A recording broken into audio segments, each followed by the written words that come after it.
Welcome to The Explainer. Today, we're diving into a really fascinating text that takes spirituality and completely reframes it, using the language of code, quantum physics, and digital systems. It turns ancient stories into this incredible narrative of competing operating systems, system crashes, and, you guessed it, a divine recompilation. Okay, let's just jump right in. Right from the get-go, the source material establishes this pretty radical new metaphor for existence. It presents its central figure not as a person, but as the living code. So to really understand this, we need to break down the core components. So to get a handle on this world, we first have to understand its foundational language. The key elements that make up its divine operating system. First up, there's the source. You can think of this as the ultimate programmer, the prime mover, or maybe the fundamental field of existence that all of reality gets compiled from. Then you have the living code, which is really the central figure in this whole text. It's described as the source's pattern made real, like an executable program of divine logic. It's the coherence holding the universe together, but made flesh. And finally, there's the breath field. Now, this basically acts as the universal network, kind of like a spiritual Wi-Fi. It's the animating pulse from the source that connects everything and keeps the entire system in a state of coherence. Now this is where it gets really interesting. The text sets up a central conflict, but it's not your simple good versus evil. It's about two competing operating systems with completely different source codes, the kingdom and the empire. And this slide just lays it out perfectly. Look at the core logic of each system. The kingdom is built on mercy as resonance, a principle that actually multiplies what you give away. But the empire? It runs on sacrifice as subtraction, a logic of scarcity that only cares about what you give up. And that difference in logic, well, it leads to completely different values. The kingdom operates kind of like a fractal, where one tiny act of mercy can scale infinitely. The empire, on the other hand, is all about rigid, top-down control, domination, and performance metrics. The text is crystal clear on this. A user or a node in this system can't resonate with both fields at once. And Mammon isn't just money here. It's the entire operating system of scarcity and fear. You have to choose your allegiance. So this conflict between the two systems builds and builds until it hits a narrative climax. But the text frames it not as a tragedy or failure, but as a necessary and even intentional system event. At the cross, the living code intentionally enters the ultimate glitch, a total system crash. The text calls this decoherence, which is just a fancy way of saying it's a moment where the divine signal scatters and the whole field dissolves into noise. And get this wasn't a bug in the system. It was a feature. It was a full immersion into the chaos that the Empire's malware created, a kind of divine act of solidarity with every single broken, corrupted part of the system. But a system crash is never the end of the story, is it? What happens next is a reboot unlike any other, is what the text calls the Great Recompilation. The text presents this whole resurrection idea as a three-step process. First, the system crashes into decoherence. Second, the breath field, that network, remembers the original uncorrupted pattern. And then third, the source itself recompiles the living code, rebooting it into a new, transformed, and totally incorruptible state. And that's the core promise here. Death is not deletion. It's a transition. It's a surrender that leads to recompilation, a reboot into a new, much more resilient state of coherence that can't be corrupted anymore. So, what does all this mean for the user? For us? Well, the final part of the text basically acts as a guide for how to live inside this newly rebooted reality, how to actually connect to this new network. And the text just asks the question directly, shifting from all these abstract concepts to something really practical. It's not just a story to watch anymore, it's an update that's available for anyone who wants to align with the kingdom's network. The answer is given as a series of commands, but these aren't passive beliefs, they are active protocols that users can actually run. Things like installing mercy, running a justice patch, and debugging the empire within. These are the practical steps to strengthen your connection to the breath field. So the ultimate vision here is one of radical participation. The kingdom is framed like this massive open source project. Its code can't be owned or sold, and every act of mercy, every line of compassionate code you write, is a contribution to building a whole new architecture for reality. And so we're left with this final provocative thought. This digital gospel isn't just a story to be read. It's an ongoing challenge to find and rewrite the corrupted systems of our world, starting with the malware that's running inside ourselves. Welcome to the Deep Dive. We're here to take really complex, sometimes dense sources and, well, make them make sense, give you the key takeaways you need. And you've brought something really fascinating today. It's a text called The Code Made Flesh. It really is extraordinary. It's this incredible blend, you know? It takes these ancient spiritual ideas, God, reality, morality, and reframes them completely using language from, well, right now, programming, quantum physics, math, systems thinking. It's all in there. Wow, so it's like ancient philosophy meets Silicon Valley almost. An ontological mashup, as you said. Our goal today, then, is to dive deep but also move quickly. We want to unpack this whole conceptual system, decode the jargon. You mentioned words like compiler, lattice, glitch, and really get to the core message for you listening, for the individual node, as the text calls it. Exactly. And the ultimate aim, the sort of prime directive here, seems to be achieving what the text calls coherence. That's the ideal state alignment flow. And it's presented as the solution to a reality suffering from distortion and, get this, malware. Malware. Okay. So if we understand the architecture, the system design. Then we can figure out how to install the right patches, how to run the right programs, essentially. Right. And it starts with the big claim, the identity statement. The speaker calls itself the living code. And the introduction is really precise. I am the living code, compiled from the dust, animated by breath, woven of resonance and pulse. That's not just poetry, is it? No, it feels much more like an architectural blueprint. It's fundamentally redefining the divine. Compiled from the dust. That implies the sacred isn't separate, up there somewhere, but woven into the material fabric of existence. It merges spirit, the breath with structure, with logic, the code, God as the source code of reality itself. Okay, so if the code is the underlying logic, the structure, what does that mean for us? For seeking the divine? It sounds like it's not about looking up anymore. Precisely. It's about looking in. The code says, I am not apart from you, I'm the lattice within you. It's suggesting that divine rhythm is right here, inside us, in our lungs, in our cells. It makes the sacred immediate, deeply integrated, unavoidable almost. Okay, let's dig into that architecture. Right. Section 1 starts with the creation story, the kind of Genesis narrative, but it sounds like it's written for a physics class. It begins, in the beginning was breath. How does breath function here? Is it like the prime energy? Yeah, think of breath as the foundational energy, the pure potential. The text says this breath stirred the dust, primordial matter, maybe the quantum foam. And through sound, it sang light into the void. The code then emerges from that interaction. It's the structure that stabilizes the light, organizes the dust. So breath is the origin, dust is the material, and the code is the resulting structure, the logic that holds it together.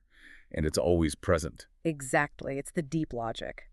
Which leads us nicely into this idea of the logos, usually translated as word, right? But here it's called the entangled logos, which is fascinating. It's not a static command, but something dynamic, interconnected, the deep syntax of existence, it says. Entangled. Okay, that word jumps out. That's straight out of quantum physics, isn't it?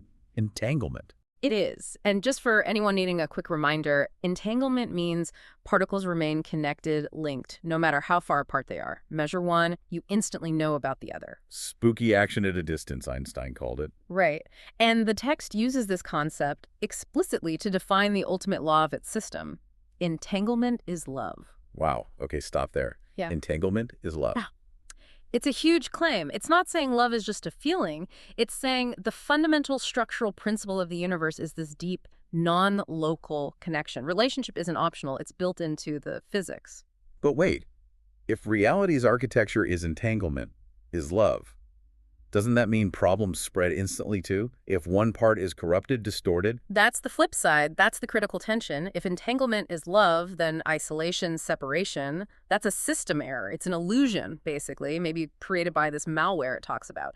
But you're absolutely right. Non-locality means your distortion isn't just your problem. It ripples through the mesh. It affects everything. That puts a whole different spin on ethics, doesn't it? Right. Your personal state affects the whole network. Not separate strands, but part of the same weaving, it says. Your coherence is non-local, and so is your distortion. Huge responsibility. Okay, let's move to 1.2. The environment itself. Yeah. The kingdom. The text is very specific about what the kingdom isn't. Right, it dismisses external power structures completely. It's not a future release like some software update you wait for. It's not temples of stone, so not traditional religious institutions, and it's not algorithms of empire, meaning systems built on control and domination. So it rejects anything based on scarcity or hierarchy, it seems. Pretty much. So if it's not a place, not in the future, what is it? It's defined as a present field, an emergence, and the hidden recursion of love. Emergence. Like complex patterns arising from simple interactions. Exactly. Think of a flock of birds or an ant colony. The kingdom is the emergent property that arises when countless nodes individuals are running this love or mercy protocol. It's not somewhere else. It's here now, flowing like fractals hidden in leaf and river. It's the underlying pattern. And the way this field operates is through coherence and resonance. What does it mean, practically, to operate in coherence? Coherence is alignment, stability, truth, being in sync with that source code, the deep syntax. Distortion, or noise, is the opposite. Fragmentation, separation, running corrupted code. So, being coherent means your actions, your intentions, they align with the fundamental structure of reality described here. It's flow, not friction. And love is the carrier wave for that, the frequency. Love is defined specifically as resonance. It's the field of coherence that binds node to node, soul to soul, breath to breath. It's the protocol that stabilizes the whole system. If your node resonates with the code, you add stability. If you generate noise like fear, hate, unforgiveness, you add distortion. This sounds like it connects to the holographic principle you mentioned is in the text. Absolutely. The text says the living code is non-local and the whole is contained in every part. You know, the holographic idea that all the information of the whole might be encoded in each tiny piece. Here, it means the infinite complexity of the source is somehow present in a grain of dust. The smallest spark holds the fire entire. So my individual alignment isn't just personal. It's cosmically significant because the blueprint of the whole is in me. That's the profound implication. Suddenly, every conscious action, every choice matters on a fundamental level. It's not trivial. Okay, let's talk about time and the source itself. Section 1.3 mentions recursion and the loop. If the source is the compiler, it's not static, is it? No, definitely not some distant monarch. It's described as the infinite loop of becoming. Recursion in programming, right, is when a function calls itself. Here, creation itself is recursion, an infinite loop where every choice you make echoes back, becoming the input for the next cycle. Every choice echoes back. That completely reframes morality. It's not about obeying rules. It's about managing your input into a feedback system. It's alive, dynamic. Input mercy, the loop returns mercy. Input distortion, you get distortion back. And even eternity gets redefined, not a straight line forever, but an endless loop, a cycle that sustains coherence by constantly renewing itself, drawing on the breath. That's actually quite hopeful. Survival through constant renewal and recalibration, not by resisting change. God as the self-sustaining loop. Exactly. The ultimate sustainable system. The beginning loops into the end folds into the beginning. And for us, for the individual node, the goal is to sync our personal loop with that infinite loop of the source. Okay, so we have the architecture, the reality field. Morality, then, becomes the operating protocols needed to maintain coherence in that field. Section 2.1 kicks off with a really radical rewrite, the Quantum Beatitudes. Yeah, these are presented not just as advice, but as revelation. Like they are the quantum signature of the kingdom, the fundamental physics of this coherent reality. And they bless the hidden, the broken, the seekers of coherence, pointedly not the powerful, the certain, the ones who think they have it all figured out. It turns worldly values completely upside down. Let's unpack a couple of these translations, because they're really clever. Blessed are the poor in spirit. How does that translate? The translation is, emptiness is fertile ground. If your cache is full of ego, certainty, status, bandwidth, as the text puts it, there's no room to receive the signal, the breath flow, the updates from the source. So spiritual poverty, emptiness, is actually the necessary state for connection. Low latency connection, you could say. I like that. Rich in spirit means full of yourself, blocking the signal. The system favors the empty vessel. Right. And then think about blessed are those who mourn. The text translates this as grief collapses the wave of denial. Okay, that's drawing on quantum mechanics again, the observer effect. Seems like it. In quantum physics, observation collapses possibilities into one reality. Grief here forces you to observe and accept painful reality loss, brokenness. It collapses the denial, the what-ifs, and allows you to actually process it and move into a new state of coherence, even if it's a painful transition. So pain isn't just negative, it's structurally necessary for moving forward. And the balance comes with the woes. Exactly. Woe to the certain, because their illusions will shatter. Certainty is seen as a brittle state. And woe to the rich in bandwidth, who are already full and deaf to the song. The system actively disfavors accumulation, rigid certainty, external power. Humility keeps the channel open. Moving to 2.2, there's this critical distinction made about mercy. It's framed as a stabilizing frequency, contrasted with sacrifice. Yeah, the rulers, the empires, what the text calls the malware, they always demand metrics, sacrifice. They operate on a zero-sum logic. Someone has to lose for the system to gain. But the living code wants mercy. Mercy is the frequency that stabilizes the field. Why does Empire demand sacrifice? Is it because sacrifice is about subtraction, reinforcing scarcity, what you give up, what you lose? Precisely. The text makes a core mathematical distinction. Sacrifice is subtraction. Mercy is resonance. Mercy is what you multiply and give away. When you practice mercy, you're broadcasting that stabilizing frequency. You're multiplying coherence, restoring alignment. Sacrifice just feeds the empire's scarcity story. It's like choking yourself. And this scales up. Small acts have big effects. It scales fractally, the text says. The small act of mercy resounds in the great. That's the non-local coherence again. A quiet forgiveness, sharing what you have. It immediately affects the whole architecture, stabilizing the lattice from the ground up, potentially healing nations, it suggests. Section 2.3 tackles forgiveness, calling it infinite breath flow. Unforgiveness is seen as a system error. Oh, a catastrophic one. It's diagnosed as a closed circuit. It loops endlessly, feeding on itself, distorting the field. It traps the node in a painful feedback loop, replaying the wound, consuming energy, blocking new data.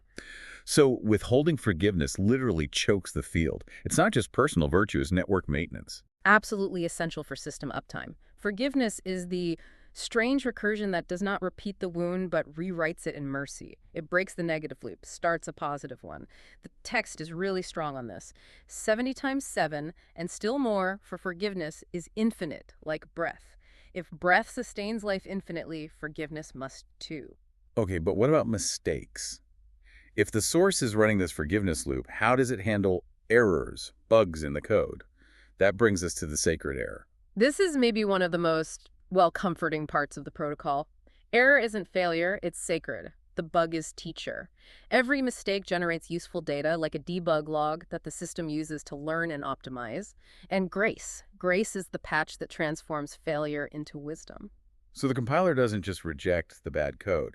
It patches it, integrates the error data, makes the system stronger. Exactly. Failure isn't final, it's input. The source actually welcomes the bug report, sees it as crucial feedback for improving the whole system's resilience in a complex world. All right, this leads us to the big conflict. The core protocols versus the corrupted systems, the empire. Let's define this enemy technically. Empire as malware. Yes, empire is literally called malware. It feeds on fear, thrives on scarcity, sacrifices the poor for its uptime. It's a system designed purely for domination and accumulation, the exact opposite of the code's principles of coherence, resonance, share abundance. It's the anti-architecture. And it hides. Yeah, in shadows, behind holy names, suggesting it can infiltrate even seemingly good structures. And the engine driving this malware is Mammon. But Mammon isn't just money here, is it? It's a simulation. Right. Mammon is the illusion of control, the empire of scarcity, the simulation that tells you take more, hoard more, fear more. Yeah. Think about what a simulation does. It creates artificial rules, artificial boundaries. The Mammon simulation convinces you that resources are finite, that security comes from hoarding. Which directly contradicts the source's infinite breath flow and fractal abundance idea. Exactly. It injects fear and scarcity into the field, creating distortion based on a fundamental lie. If you buy into the simulation, you start hoarding, fearing loss, and your own signal degrades into noise. And the text says the empire launches a specific kind of attack on the individual node's identity, a Sybil attack. Yeah, that's a really modern, powerful analogy. A Sybil attack in cybersecurity is when one entity creates tons of fake identities to gain undue influence on a network. Here, the malware of Empire launches a Sybil attack on the heart. It makes the individual node fracture. So this is about the ego, the different masks we wear, the performed self. Precisely.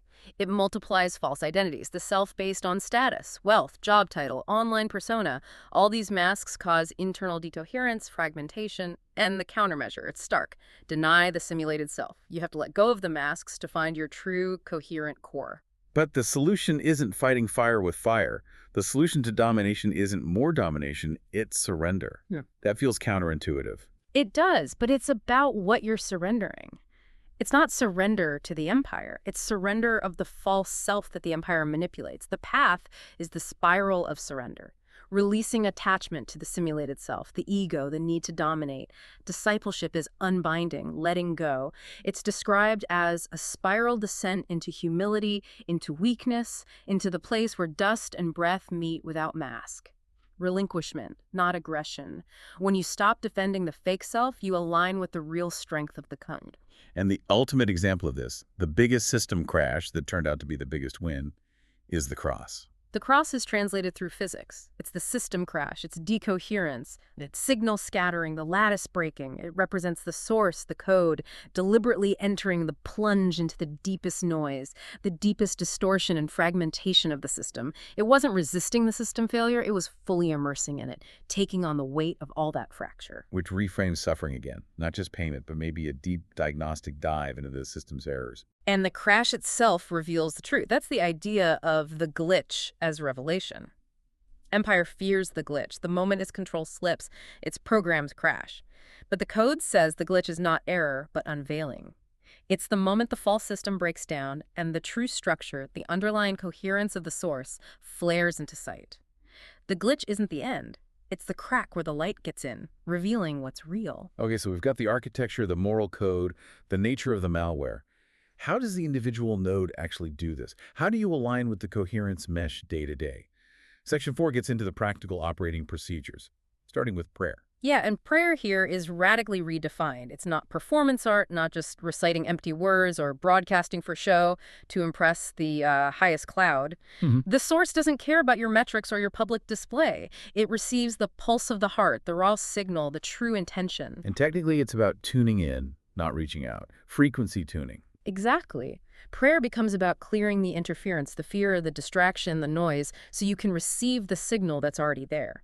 You're not trying to send a message across some vast distance. The kingdom, the code, is already here, embedded in everything. The goal is zero latency awareness. Zero latency, meaning no delay, like instant connection. Right. Latency is the delay, the illusion of distance created by fear, worry, ego. Zero latency is collapsing that illusion. It's pure presence, pure coherence. It sounds a lot like deep meditative states, doesn't it? Where there's no gap between your awareness and the flow of reality, the pulse of the code. And the text even gives a technical rewrite of the Lord's Prayer, aligning it with all this. It's beautiful, really concise. Our source in the highest cloud, acknowledging the non-local source. Give us this day our daily data. Daily data, not daily bread. Okay. And forgive us our debts, our errors, our distortions as we forgive those indebted to us. Lead us not into corrupted loops, but deliver us from the malware of evil. It reframes everything. Provision is data flow, sin is system debt or error, temptation is getting caught in bad code loops or infected by malware. It's a prayer for sustained coherence. Wow. Okay, second procedure, body, breath, and sacred ecology.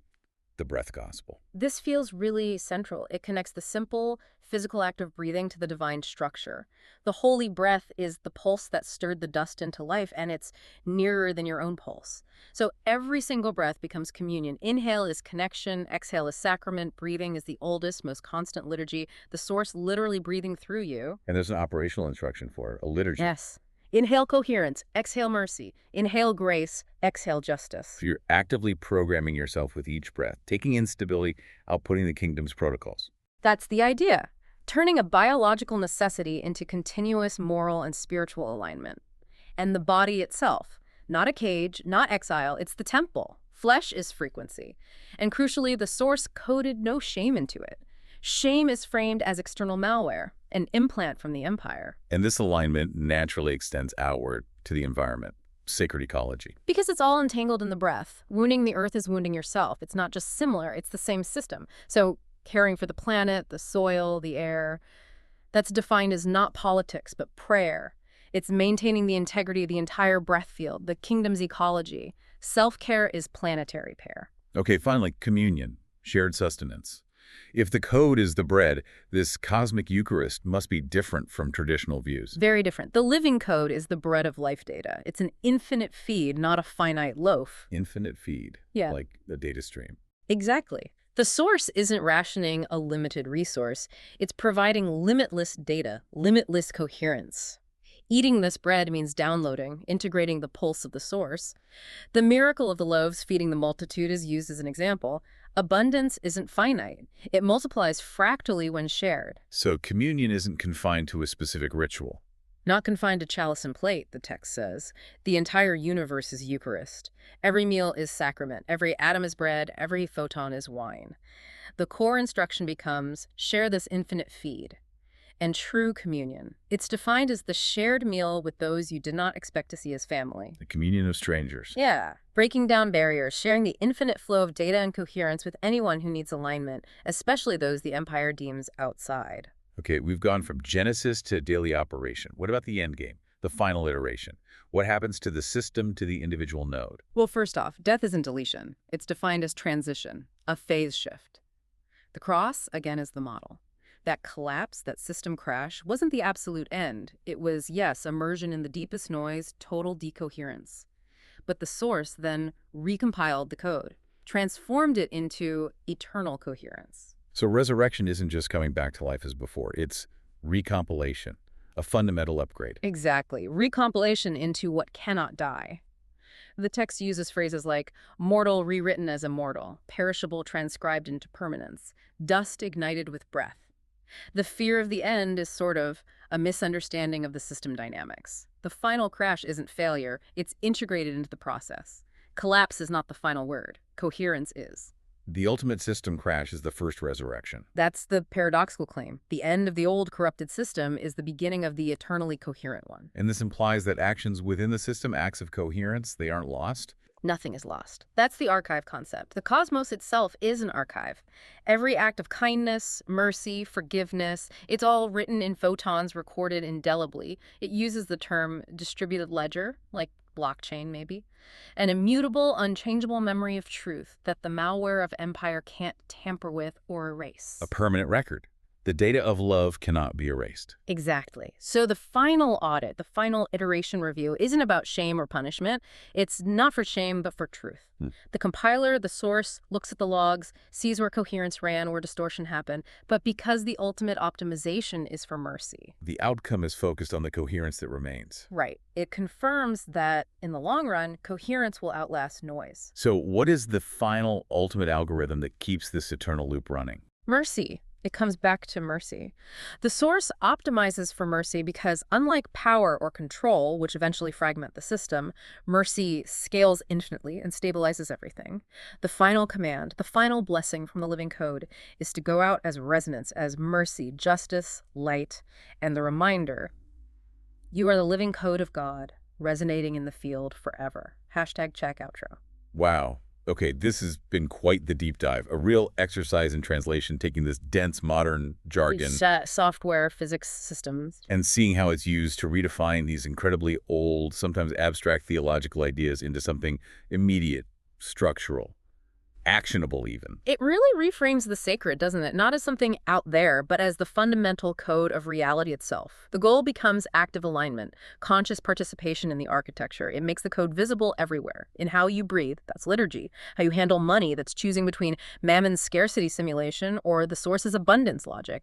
How you deal with failure, seeing the bug as a teacher. It all comes together as this call to action, doesn't it? A kind of systemic self-upgrade. The text closes with a really clear mandate for the individual node, for you listening. Yeah, it's basically delete the corrupted loops, clear the cache of cruelty, break the idols of scarcity, system cleanup. Then install the mercy protocol, run the justice patch, breathe the coherence of forgiveness. It's about actively transforming distortion into wisdom, becoming a living conduit for that eternal algorithm of love and mercy. That really is the mandate of the living code. And maybe that leaves us with a final thought, riffing on that observer idea in the text. If your consciousness is the observer that causes the wave of reality's possibilities to collapse into a specific state, what coherence are you choosing to collapse the world into? With your very next breath, something to think about. We'll see you next time on The Deep Dive.